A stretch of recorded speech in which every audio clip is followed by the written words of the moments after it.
EMS is not an industry where people are often promoted with a lot of leadership training or a lot of leadership mentorship. EMS is a lot of, well, this is the way the guy before me did it, so this is the way I'm going to do it. Or I Right. watched guy A and I watched guy B and I liked guy B and I didn't like guy A, so I'm going to be more like guy B, which is fine, but that's not going to help anybody become a better leader. Welcome to In Service, the EMS podcast, where frontline experience meets leadership insight. Hosted by Jason Falvey, a seasoned paramedic and EMS leader with over 30 years in the field. This show brings you conversations with people shaping emergency medical services today. From street-level medics to innovators on the bleeding edge of EMS, we dive into real stories, leadership strategies, and what it takes to build high-performing teams in high-stakes environments. Let's get in service.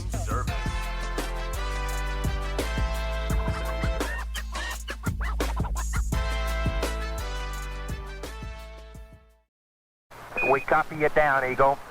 Today's guest is Dave DiNapoli, a seasoned public safety leader, executive coach, and strategist. He brings valuable frontline insight and hard-earned leadership lessons to EMS and public safety leaders. David's professional journey has taken him from the street as a paramedic and police officer to leadership roles in law enforcement, including chief of police. He is an executive coach and holds leadership advisory positions. David helps mission-critical organizations strengthen decision-making, accountability, and organizational culture. Currently, he serves as principal consultant at Smoke Rise Partnership, where he works with leaders to build resilient teams and avoid the common pitfalls that hinder performance and morale in high-stress environments. On today's episode, we'll delve into the reasons behind the failure of EMS leaders. We will explore the blind spots, habits, and structural issues that hinder the progress and discuss effective strategies to overcome these challenges and foster a stronger, more effective EMS leadership. Let's get to it. Welcome. How are you? Thank you, Jason. Excellent. How are you, Jason? I'm doing very well. Thanks. Thank you for joining me here. So today we're going to be talking about why EMS leaders fail and how coaching, you're an executive coach, how they can help fix that and get leaders back on track so they're leading effectively. So Dave, where'd you grow up? Where are you from? So I was born in Providence, Rhode Island, moved over the state line to Swansea, Massachusetts when I was 2, and I've been in Massachusetts ever since. And I've migrated away from the state line. And you've worked in public safety pretty much your entire life. You were a paramedic and a police officer and a chief. What originally pulled you into EMS? As far as what got me into EMS, honestly, was I grew up watching Emergency on Saturday nights. Yeah, that often does it.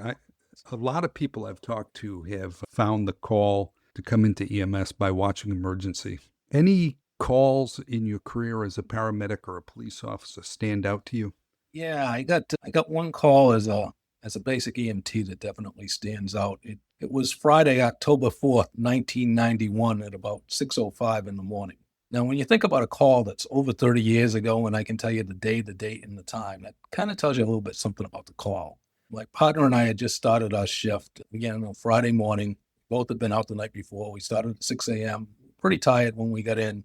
And over the police radio, we were dispatched by the police. We heard them put out a call for a motor vehicle accident, and they didn't send any one specific car. They sent the entire town.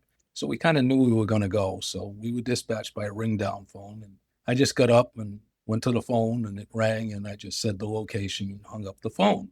And as we're on the way there, we realized it was a pretty serious call because the first police officer on scene got on the radio and he was screaming, "Step on it, step on it." So we knew we were in for something good that morning.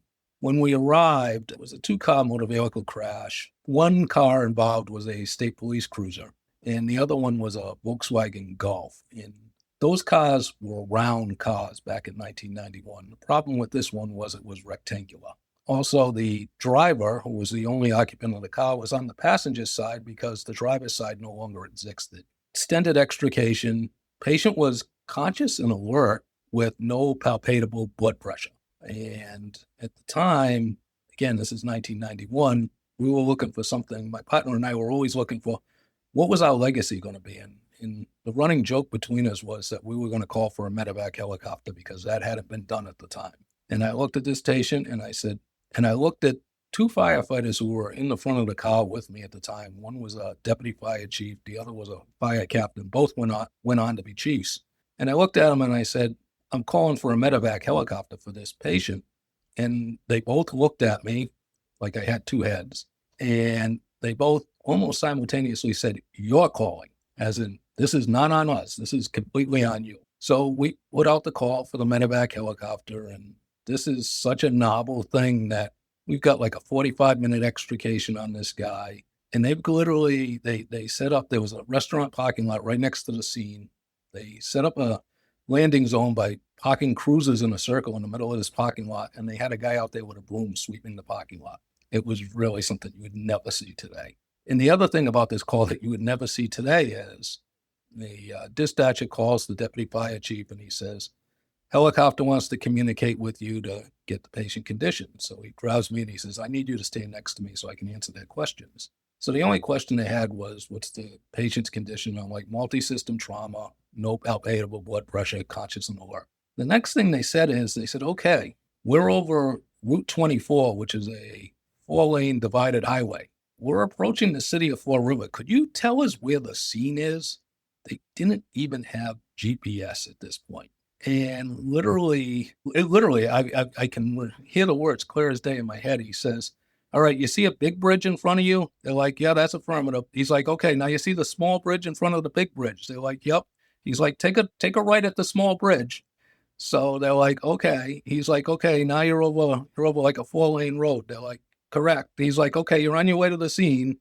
And the next thing he says, let me know when you see a big flat building on your right with a big parking lot around it. They're like, oh, we see that. All right, that's the mall. You're going to come over a white church now. Okay.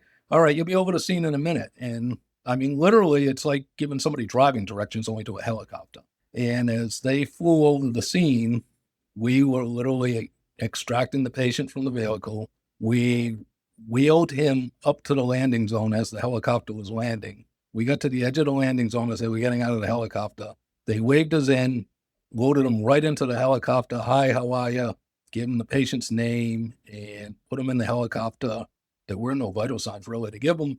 Location of a small IV that somebody had started in his left arm, I think it was. And they said, okay. And we got out of the landing zone and the helicopter was gone. I think they were on and off scene. I think we timed it to less than 5 minutes. Might have actually only been 2 minutes. So helicopter's gone, patient's gone. We go have breakfast. We go back to quarters. Feel like you've worked an entire day and you've only worked like, I don't know, 2.5, 3 hours at this point. And the flight medic calls me, and Swansea was the name of the town that we were in. He says to me, he says, Swansea, he says, I have no idea where you are. He says, I have no idea if we've ever been there before. He said, the only thing I know is if any patient ever needed to come to the general, referencing Mass General, he said it was this patient. And the patient did ultimately go on to survive. He had no pelvis. His pelvis was completely destroyed in the accident, had a lacerated liver. I had talked to the patient's wife afterwards. She said the trauma surgeon had explained to her that had he been brought to the hospital any way other than a helicopter, he would not have survived transport. He would have bled out on the ride. So that one stood out. And then that was in October. That spring, Boston MedFlight reached out to us and said, can we set up DLZs in the area? Because we have no DLZs in your area. They came down, and I think it was 8 different communities that we coordinated with in one day that all set up DLZs with the helicopter. So it's pretty memorable. Yeah. How do you talk somebody into a scene, especially in a small New England town that they've never been to before? That's a challenge. Exactly. And we're not talking about talking somebody in as they're driving in. We're talking about talking somebody in as they're flying in, literally. Yeah. So how long you've been doing the executive coaching now? So I've been in the executive coaching arena about 3 years now. I got into it after I went through a graduate certificate program in executive coaching. That was what actually that's how I ended up becoming an executive coach. And then I got so into the leadership thing that I'm now in a doctorate of executive leadership program.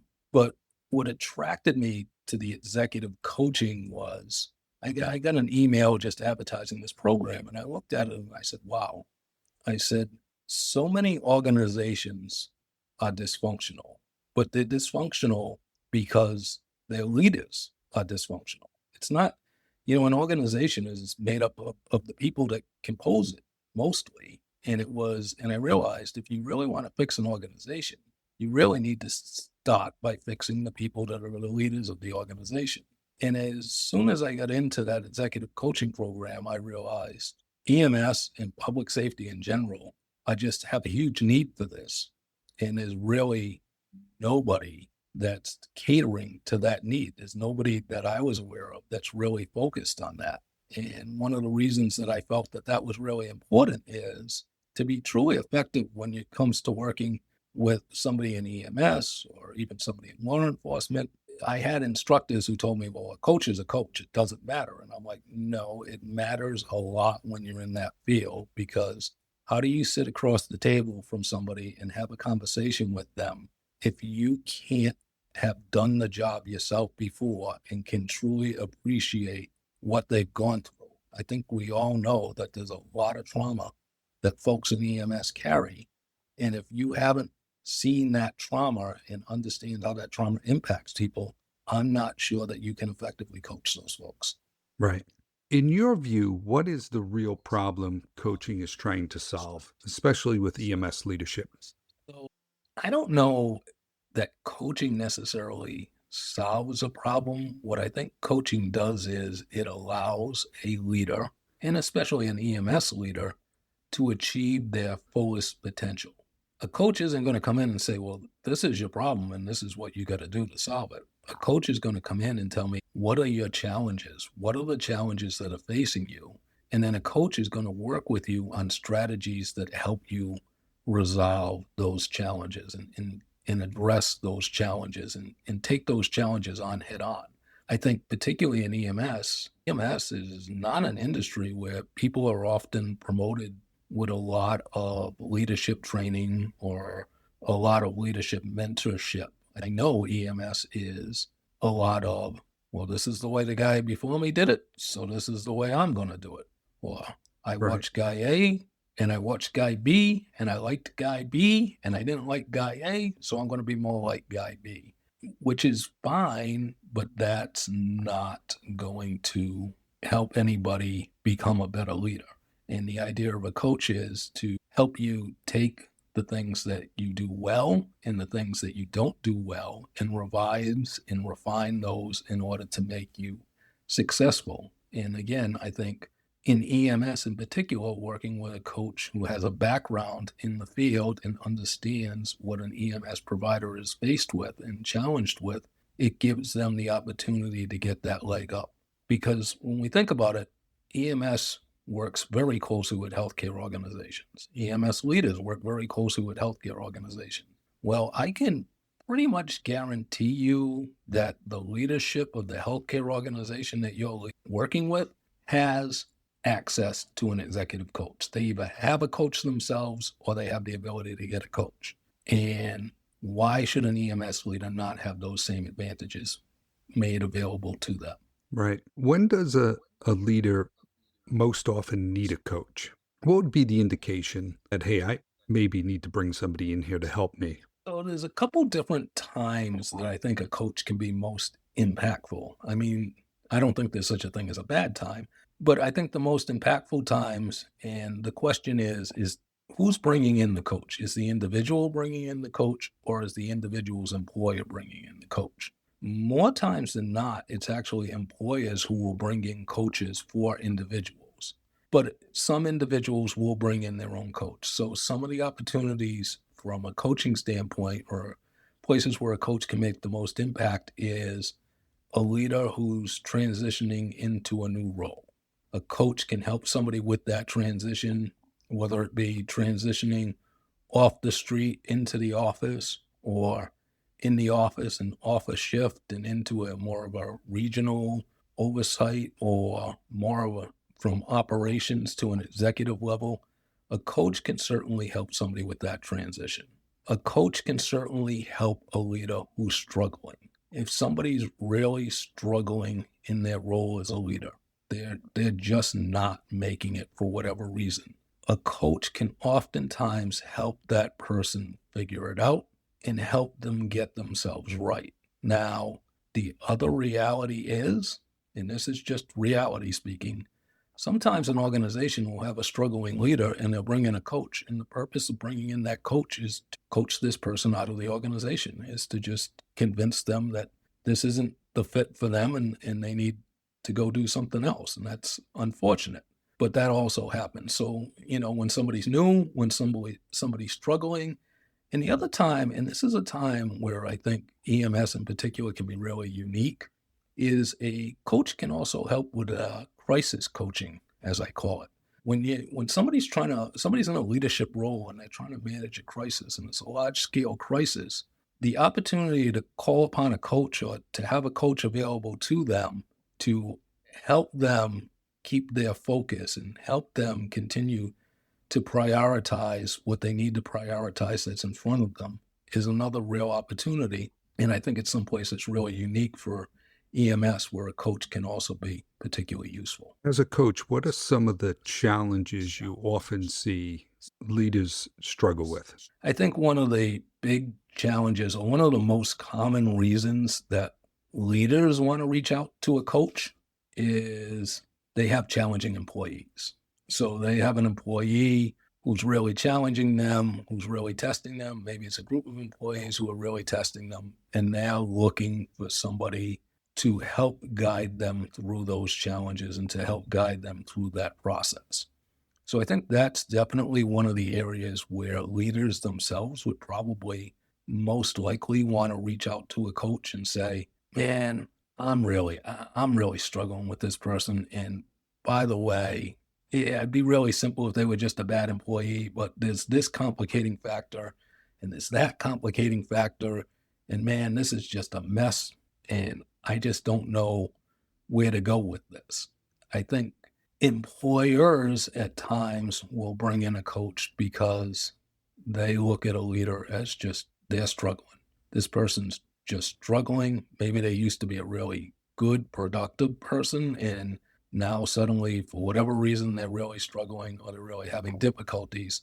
So the organization may bring in a coach to say, can you help get them back on track? So that would be another situation where a coach would come in. Another time that a coach can be brought in is you have usually a newer leader, or it could be an established leader, and there's just an overall operational dysfunction or mess. Maybe it's just a financial performance issue, or maybe it's an employee performance issue, or some combination. But it's just everything seems to be all arrows seem to be pointing downward, and they're looking for an opportunity to get those arrows pointing back in an upward direction. And that's another place where a coach can be brought in and can really benefit somebody. Is it the detached perspective you're bringing in? Is it the strategies that maybe this leader is not familiar with? It can be a little bit of both of those. I think the biggest thing is an executive coach is not like a basketball coach or a football coach. The coach is not going to come in and draw a play and say to the leader, okay, this is the play and this is what you got to go run.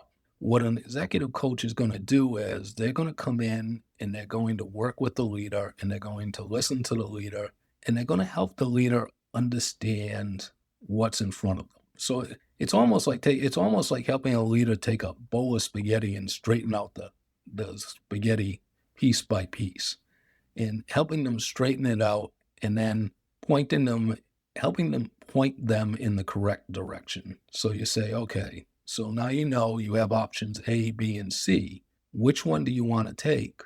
But before you take A, B, or C, why don't we work through or talk through what each of those options really looks like, understanding what the outcome you're looking to achieve is, while also being mindful of any potential unintended consequences. Because particularly in leadership, there's a lot of unintended consequences. And I think that's one of the areas that trips leaders up more times than not, is they lose sight of those unintended consequences. And it's no different than losing sight of something when you're treating the patient in the back of an ambulance as it is in leadership. So a coach many times will help a leader focus in on what those potential unintended consequences are and whether or not they're acceptable. So, what does good coaching look like or sound like, especially in public safety? What good coaching sounds like or looks like is a leader, when they're done with that engagement with that coach, walks away saying, wow, I feel like I truly know how to do my job better now as a leader. So in public safety, or in EMS in particular, you can have somebody who's a dynamite medic. And if you got somebody who's, having a STEMI, they can treat it, they can resuscitate somebody like nobody's business, but maybe they can't lead a shift to save their lives. Maybe they can't put together a schedule for anything. And yet they can spend time with an executive coach who can help them take those same practices and those same principles that they're so successful at when it comes to treating a patient, and help them then apply it to their leadership style and their leadership skills and how they lead the individuals that they're responsible for. When a person is moving into a leadership role, what is the hardest mindset shift that they have to make? I think this is really one of the greatest challenges that people in EMS have, is that transition from line staff to a leadership role. I mean, we've all been in EMS. It is a very collaborative operation. I don't think there's really any street level provider in EMS that's a solo actor. Everybody works with at least a partner. Most scenes have multiple people on them, and there's a group activity. Most of the time when they're in quarters, they're with at least one other person, if not a group of people. And again, it's that group activity and that group dynamic. When you shift over into leadership, the group dynamic changes. You're no longer just a member of the group. You're not just one of the guys or girls anymore. You're now the leader of the pack. You're now formally in charge. Previously, you may have been an informal leader, and you may have been a very successful informal leader, but now you're the formal leader, and you're going to be viewed differently by the people that you lead than you were previously. And that can be a very difficult mindset to shift. In changing that mindset and understanding that my role and my responsibility is very different now than what it was previously. And it can be very easy, especially for people who come out of a union environment. I see this all the time. They still want to think like they're in the union. They're under the contract, and this is the way we should be doing things. But they're on the other side of the table. You're in leadership now. You're on the management side of the table, and you need to think differently. Sometimes you need to speak differently. You need to choose your words more carefully, and you need to look at the entire picture, not just that small picture of that ambulance that you worked in or that station that you worked out of. You've now got to look at the entire operation and take that into consideration. And I think that is the biggest challenge for individuals when they first enter leadership. How does strategic thinking play into this? So first off, you have to recognize that you have to think strategically. I mean, as a paramedic, yeah, you think strategically as in, okay, I'm gonna do A, and then I'm gonna do B, and then I'm gonna do C from a treatment standpoint. You may think strategically about, well, it's 5:00 in the afternoon and the highway is going to be a parking lot, so I'm going to avoid the highway and I'm going to take a different route to transport this patient to the hospital or to get to the scene. But you don't think strategically about how is this shift supposed to lay out? How quickly do I need to think about clearing out of the hospital and being available to take the next call? Does it make sense for me to get a call that I might not be the closest unit to because I'm the most appropriate or most available unit? So you're not thinking strategically about how the entire operation works. You're thinking strategically about yourself, your partner, your patient, the calls that you're running. So it's shifting that mindset away from the individual call or the individual patient or the individual partner and thinking strategically about how do I get all the pieces of the shift, say you're running a shift, of the shift I'm running to fit together? How do I think about all these pieces and all these moving parts, and how do I think about how they're all going to fit, and how do I think about how they fit right now, how they fit 30 minutes from now, how they fit potentially 60 minutes from now, depending on what's going to happen. So as a leader, you always have one eye in front of you, but you also always have to have one eye downrange to see what's coming next. Now, how would you coach a leader who's maybe technically strong in the position, but very emotionally reactive when they're presented with a challenge? First question that you have to ask that leader is, do you realize that you are reacting emotionally to these situations? Can you identify what type of situations that you're going to react emotionally to? Can you recognize in yourself what your triggers are as an individual? Because if a leader can't find their own baseline, then I don't care who you are. I mean, I don't care whether you're a coach, whether you're a mentor, whether you're a supervisor or a subordinate. It doesn't matter. You're not going to be able to help this person. So the first thing as a coach that you need to do is help the individual identify their baseline and help them understand where their challenges are, what those challenges are, what the triggers to those challenges are, and then you can start to work through that. In EMS, again, this is where a coach who's been in EMS and who understands the things that people face every day, which, I mean, let's face it, people in EMS do not see people on their best day and do not see people at their best often, if ever. So understanding that and understanding that there's a certain level of trauma that somebody is going to be carrying into this with them from that is really important to be mindful of, because as a coach, as you work through this with the individual and helping them understand what their triggers are, they're not even potential, they're real, what those triggers are, and then trying to help someone work through those triggers, you have to be mindful of not triggering the person at the same time. So as a coach, yeah, we want you to figure out what your triggers are so that you can be a better leader. But at the same time, we also don't want to actually trigger you. What does coaching change about how leaders handle conflict, gossip, or negativity in the operation? I know that the change becomes the ability to recognize those situations. All of the things that you just said are common and prevalent in EMS. Probably common and prevalent to some degree in any workplace, quite frankly, but probably even more so in EMS because of the stress that people are under on such a regular basis.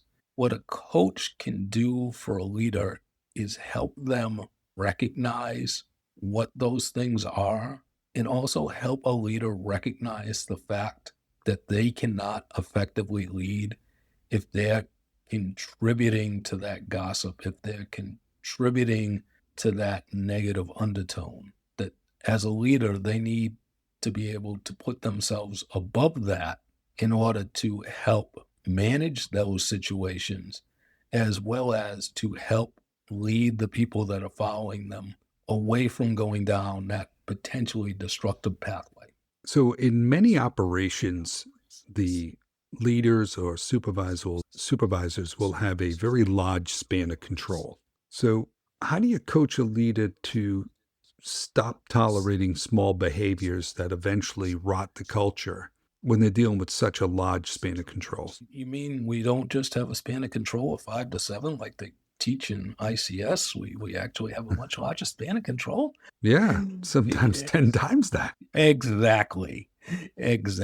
And that is That is the biggest, honestly, that to me is the biggest challenge that a new leader faces. Because again, they come out of this ambulance where it's them and one other person. I don't know, maybe they're really fortunate. They work on a 3-man crew. They have 2 other people with them. And now they have the span of control of 40 or 50 people. And what I would say, the first thing I reference is I go back to a old criminal justice theory, which has been, I believe it was originally founded in Philadelphia, and it was definitely espoused by Bill Bratton when he was the police commissioner in New York City. And that's the broken windows theory. And the concept being that if you stop people from breaking windows, you ultimately prevent much more serious crimes from occurring later on. And that's what it's really about, to go to what you said about that small, heady undercurrent stuff. If a leader can recognize those things when they see them, they don't have to find every one of them, but if they can walk into a situation and they can hear it, instead of just passively ignoring it or maybe shaking their head, but actually actively work with individuals to say, hey, that's not cool. We don't want to do that. We can't be talking like that. It's just not. Let's talk about why we can't do that if we need to talk about it. And let's talk about how we can do this in a more productive manner. It's not that we're ever going to get everybody to sing Kumbaya and like each other. Far from it. But it is an opportunity, but it is really important that when leaders see small things of that nature, that is a time to step up as a leader, to step out of the shadow, so to say, and to actually address the situation head on. For a new leader, that's going to be really uncomfortable the first couple of times they do it, because it's not what they're used to doing. They're used to being just part of the gang. And even if they just passively went along with that undertone and with those comments in the past, they're now in a position where they need to step up and say, hey, that's not cool. We can't do that. We need to stop. And let's think about why this is not productive and how this is going to hurt the organization. Hey, it's Jason Falvey. Thank you for spending part of your day with me here on In Service. If something from this episode hit home, maybe it reminded you of a call, a shift, or a hard lesson learned, follow the show and please send it to just one person and ask them to follow. Now let's get in service. Right. Now, we had talked the other day a little bit about imposter syndrome, and it kind of ties into what a coach can do for executive presence. You want to speak a little to that? Absolutely. So the first thing I would say is imposter syndrome is real, and a lot of people don't want to necessarily acknowledge it at times, especially when some people, when they get into leadership, don't want to acknowledge imposter syndrome, even though they may be struggling with it. What I will say is research has shown us that some level of imposter syndrome is actually a good thing, because imposter syndrome is really representative of one's self-confidence and one's self-assurance, and making sure that, one is true to themselves and who they are, and they're comfortable with who they are. And they kind of creates a sense where people cross-check themselves. And if you don't have some level of imposter syndrome, you quite possibly have some pretty strong narcissistic tendencies, and narcissists are not necessarily who we want our leaders to be. So when we think about imposter syndrome, and going back to what you just talked about, executive presence, I often equate executive presence back to when I was in the police academy. And what they talked about was command presence. It's the way they phrased it. It's command presence, executive presence. It's all the same thing. And the most important thing, and this is where imposter syndrome can certainly creep in, is it's okay to have that imposter syndrome or that self-doubt inside, but it's not necessarily always okay for that to reflect when you get into a room. And where it starts is how you appear in the room. How do you show up? And how you show up is really important. How you show up is your physical demeanor. It can be everything from your posture to how you're dressed. When you walk into a room, you're making a statement before you ever open your mouth. Just your mere presence alone is going to make a statement. Where you sit at the table makes a statement. And all of these things are all these nonverbal cues that you're throwing off, that you're projecting out to people. And like I say, it's okay to be nervous inside. It's normal. It's expected. It's okay to have that imposter syndrome and think, do I really belong in this room? That's perfectly acceptable. You're in the room for a reason. And I think that's the biggest thing that throws people off. You're in the room for a reason. You did something to get into that room. And while you may have your doubts about why you're in that room, you may have questions about how you're going to carry out what you've been tasked to carry out within that room. You don't want to let that show up. What's the old saying? Don't let them see you sweat.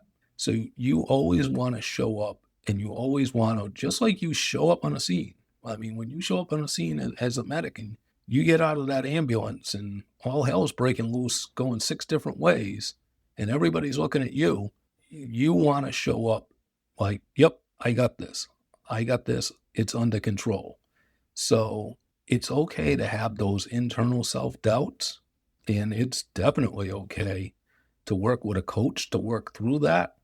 But externally, you want to make sure that you're showing up in a way that presents you as you want to be presented and as you should be seen, because you are in that room. And again, whether it's how you walk in the room, whether it's how you sit up in the room, whether it's how you look at people, whether it's how you talk, all of that stuff definitely sets an example. One example I'll give, and I always found this to be quite amusing, is I've had a chance to do a lot of things in my time. And at one point, I had the opportunity to work in a day shelter, which is essentially a homeless shelter without beds. It's a place for unhoused people who suffer from substance use disorder, mental illness, and they're on the street. It's a place for them to go during the day. And I worked at one in downtown Boston. It was actually the largest one in New England. And I oversaw their security, their food services, their mail services, their outreach services. And it was nowhere near where I had ever worked as a police officer, but I was there probably about a week, and my staff came up to me and they said, "Hey, everybody wants to know who the cop is." I said, "Excuse me?" They're like, "Yeah, no, everybody, all the clients that come in here, they pegged you as a cop." Now, these people would never have seen me working as a cop, but yet there was something about the way I carried myself that made that obvious to these folks. And that's a really important thing. Right. So how do you go about coaching a leader or leaders that are burned out but still in charge? Folks who are burned out but still in charge are in a really challenging position. So the first thing as a coach you have to ask this person is, do you still want to be here? Because you really need to understand, does this person still want to be in this role? Or are they so burnt out that the reason that you're here as a coach is because your job is to help them figure out that it's time to get out? So the first thing you really have to do is figure out, do you even want to still be here? And if they still want to be there, then say to them, so what is it? Why are you feeling so burnt out? What are the challenges of this role that have drained all that energy out of you, that's turned you into feeling so burnt out? And as you identify those triggers or those things that are just sapping all of this individual's energy, then it becomes time as a coach to work with them on strategies to overcome those challenges. So, there's no magic bullet. There's no one size fits all. There's any number of reasons why somebody can be burnt out. And the biggest thing is, like I say, start off with, do you even still want to be here? Or are you just here to be here? And then really identifying what it is that's taken all this person's energy that's really put out their flame, and that's really caused them to lose their desire to lead, to lose their desire to do the job. So if you had 30 minutes to coach up an EMS supervisor, what would be one of the first things you would focus on? So this is really, speed coaching is probably the equivalent of speed dating. And where as a coach I would start is, what's the problem? You're spending 30 minutes with a coach. Either somebody told you you're going to go spend, you're going to go over there and talk to a coach for 30 minutes, or you made the conscious decision to come over and talk to a coach. So as a coach, what's up? What's the problem? What are you bringing to the table that is so challenging that you need to spend 30 minutes with a coach to even start to scratch the surface? And it's identifying, and maybe it's, I would bet more times than not, it's going to be a personnel issue. It's going to be a challenging employee issue, because that's probably the thing that pushes people over the edge the quickest to reach out and to seek help. And I'm not saying those are simple fixes.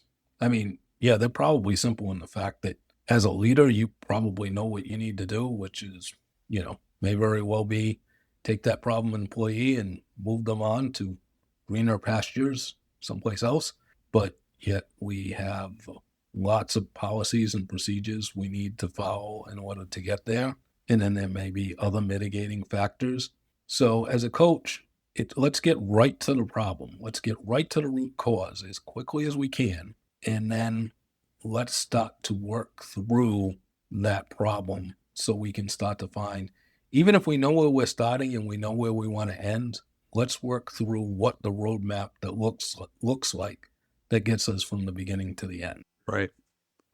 So what are the differences between being a leader and a manager? That's a great question, honestly. And the biggest difference is this. A manager has a playbook, if you will, that they manage to. A leader sets the playbook. They write the map. They build the process forward. And I'm going to take a moment to give you an example of how you can transition from management to leadership. Not that long ago, as we all recall, we went through the pandemic. And I had the good fortune, if you will, I wouldn't call it necessarily that, of being the risk manager at a forensic psychiatric hospital during the pandemic. And by a forensic psychiatric hospital, it had an average patient population of 250 men. It was an exclusive facility. It was exclusive in the fact that you were only admitted there by invitation, and your invitation was signed by a judge. As I like to say to people, 250 men involved in the criminal justice system. What risk could I necessarily be managing? And then on top of that, we have a pandemic that hits. So we have all these mentally ill or potentially mentally ill, gentlemen who are involved in the criminal justice system in this facility. And the pandemic hits. And the hospital administrator goes to the medical director at the time, and she tells him, I want you to manage this pandemic. And he sees me before we actually have a meeting where we're going to talk about this. And this is really where we get the difference between management and leadership. And he says to me, that woman, because she was a woman, he says, that woman up there, pointing towards where the executive offices was, thinks I am going to manage this pandemic. I am not going to manage this pandemic. You are going to manage this pandemic. I'm like, Doc, you're the doctor. I'm the risk manager. Pandemic's kind of a medical thing. And no. So we go into a meeting that afternoon, and we have all the senior leadership team sitting around the table. And she looks at him and she says, Doctor, I want you to manage this pandemic. And he literally picks his hand up and he points across the table and he says, only if he is right next to me the entire time. And as the risk manager, my job was to manage risk. As what became the project leader for getting this facility through the pandemic, my job became literally to lead the facility through the pandemic. It became everything from having state epidemiologists on speed dial in my cell phone for when there was a question, standing up a unit in which to put infected patients or potentially infected patients or new patients to the facility in that hadn't been active in 3 years to get this unit up and running and ready to go in 3 weeks' time. Figuring out what type of mask people needed to wear, figuring out how we were going to get people to wear those things. At one point, as I say to people, I work 60 straight days. I say, I know I work 60 straight days because I put an operational brief out to the entire hospital, all the employees, every day, and they were numbered. And the first one was numbered number 1, and the last one was number 60. And it was figuring all of this stuff out on the fly. And that's the difference between management and leadership. In that case, as a leader, my job was to work with other leaders and to set the direction and to set the compass and to write the roadmap as we worked our way through unknown, uncharted territories. As a manager, my job was to figure out, well, how many people assaulted, how many patients assaulted, how many staff versus how many patients assaulted, how many other patients, and what time of day did they assault them, and well, let's figure out if there's a fact pattern to what time of day that they tend to want to assault each other. Whereas managing the facility during a pandemic was a completely different environment. And I think that's a really good example of where leadership takes over from management and where those two things truly do separate themselves. So I think it's really important. And this is where this transition in EMS comes into play. You can be really good at managing patient care, but now you're in a leadership role and your job is to be really good at leading people and figuring out how to set that direction and write that roadmap and bring everybody forward to get them to the maximum output that they can have. But how do you set high standards without creating a culture of fear in EMS? All right, that's a good one. So setting high standards really goes back to, what do people set for their own individual standards? I mean, people have their own individual baseline when they come to work. So everybody comes to work with their own individual moral compass, if you will. And that's the standards by which they set themselves. But now, as a leader, you need to make sure that this group of people, 10, 20, 30, 40, 50, 100, who all come with these different sets of morals. So they have these different moral values, morals, in their own individual sets of values and morals, but they all have their own set of personal morals that they subscribe to, and then they all have their own values, which are even more foundational than morals, that they set. And as a leader, your job is to take people who, they're in EMS already, so they're well-principled individuals. They're people who have a well-principled value system. They have a desire to want to help others, otherwise they wouldn't be in EMS. And to make sure that you can level set everybody to the same. So that level setting is helping a leader understand what is the value, what is the moral compass that we want to hit, where do we need to be, what's our baseline. Understanding that as a leader, you're going to communicate and demonstrate what that looks like, while recognizing that some people that you're leading are going to be below, their baseline is going to be below the baseline that you want everybody to be at, and other people are going to be above that baseline. And it's getting everybody to the baseline. So it's really leading and really making sure that everybody understands what the baseline is. And that, from a leadership standpoint and from a coaching standpoint, that's about making sure that you're helping, as a coach, that you're helping a leader check in with themselves and understand, where is my baseline? Am I meeting the baseline that I want the organizational to meet?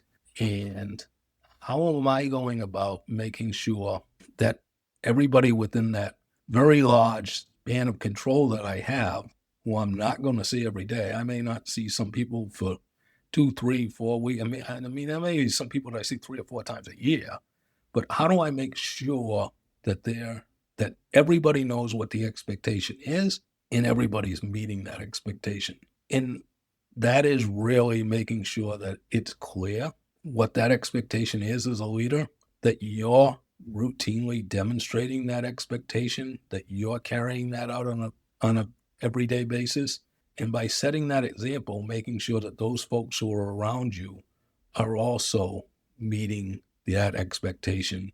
And if they're not meeting that expectation, being able to go and coach them up as individuals to the level that you need them to be at, to make sure that they understand why they're missing that level. What is the coaching approach for a high performer or a high-performing individual who is toxic, but they're still getting results or delivering results? They're delivering results, but they're toxic. So the first question as a coach and as an executive leader that I have to ask is, how is this person delivering results? Because I recognize that they're toxic. Are they part of the doc triad, so to say? So that, yeah, they're delivering results, but they're delivering them not in a way that we want results delivered. They're delivering them by using deceitful tactics, so to say. They're delivering them through the use of fear and intimidation of others. Are they demonstrating behaviors that are counterproductive to the overall good of the organization?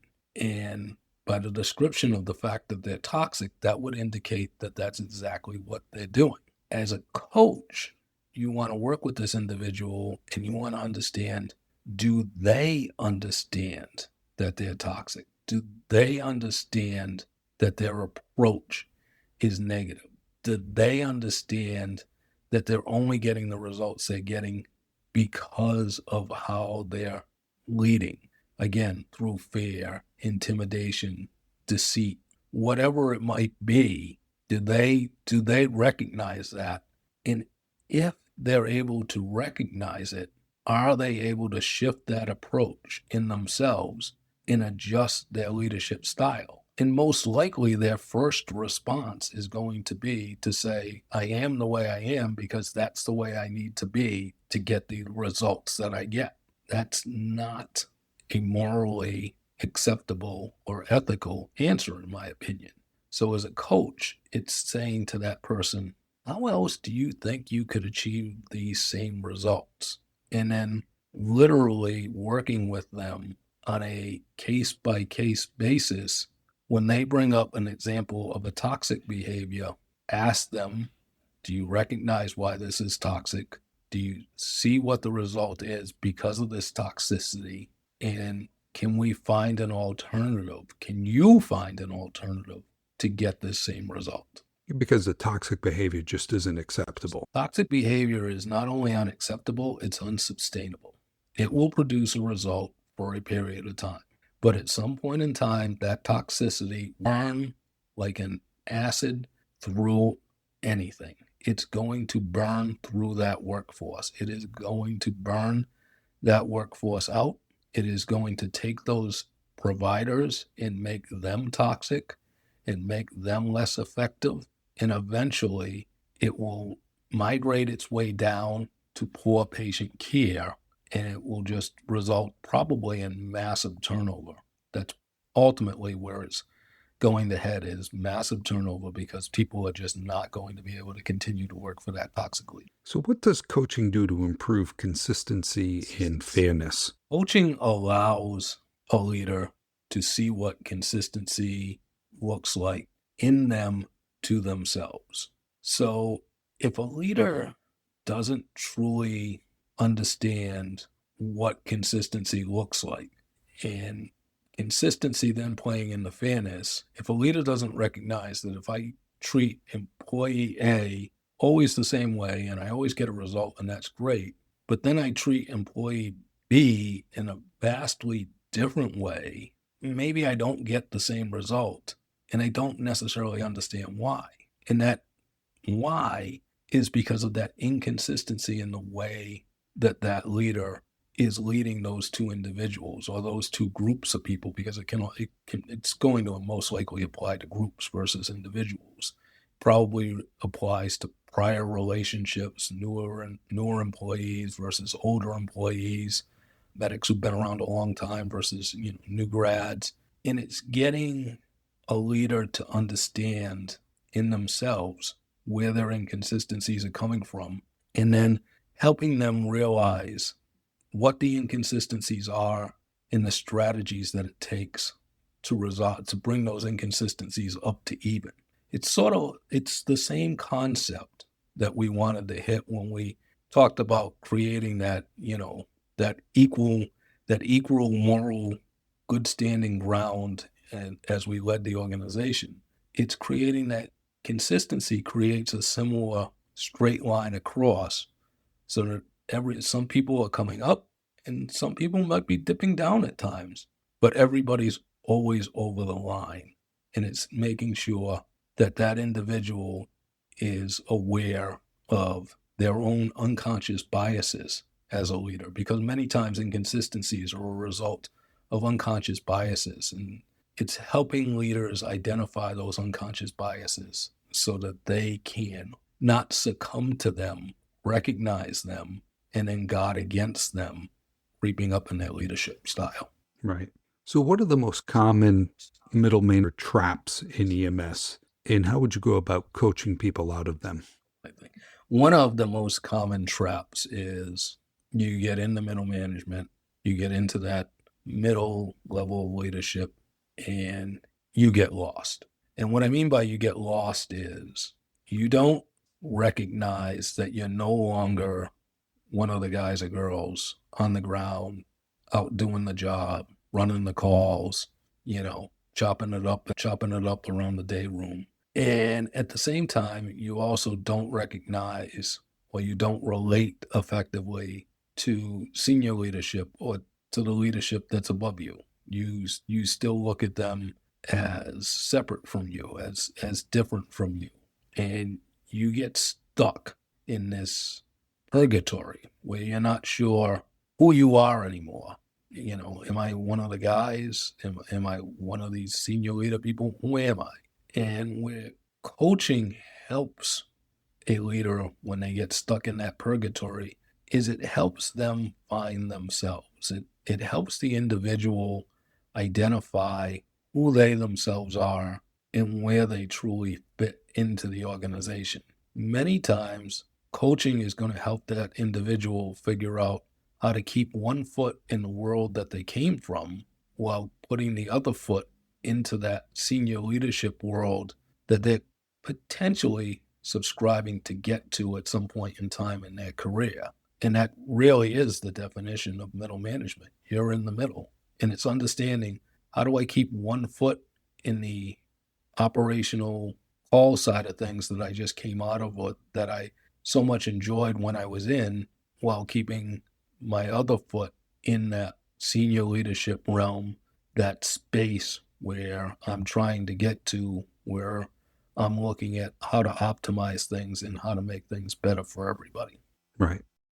Dave, thank you so much for joining me and talking about coaching and how it applies to, and certainly your background in EMS and law enforcement has shaped you quite a bit to be the guy to do this.